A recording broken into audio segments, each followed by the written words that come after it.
tube fares are to be made cheaper on Fridays in a bid to get more people travelling into London. But it's not just commuters who stand to benefit. Sadiq Khan has now announced that pensioners and older Londoners will also be able to travel for free for the whole day. Well, I'm really pleased and proud with this announcement.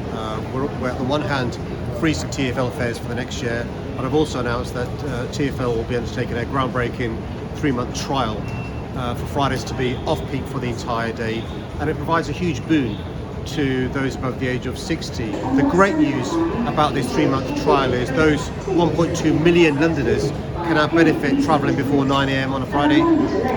Londoners who have a 60 plus Oyster card or Freedom Pass used to be able to travel for free during the week before 9 AM. But this benefit was curtailed during the pandemic, partly to encourage social distancing and then to get more money in the coffers for TfL. But what Sadiq Khan has done today is announced that his 3-month trial of cheap fares on a Friday will include people who have Freedom Passes or the 60 plus Oyster, and it will give them free travel for the entire day. Success will look like if there's growth. We're monitoring pan-London activity, but also activity around those busy commuting stations in Zone 1 and Zone 2.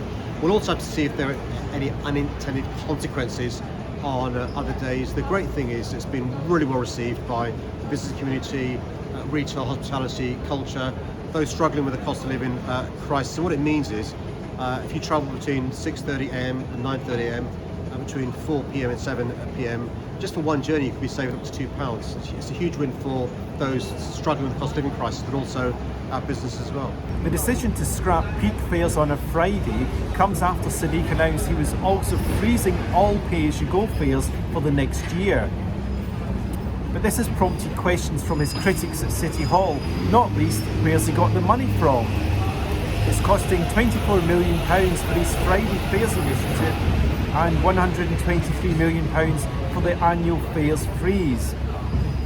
Now Sadiq says this money has come from prudent budgeting. But the issue also remains is what will happen if the private train firms refuse to play ball. The Mayor says, well, he may have to think again about exactly what he does to try and get people back on the tube, or it may just be the case he has to wait a week or two until later in March before this new scheme finally gets going.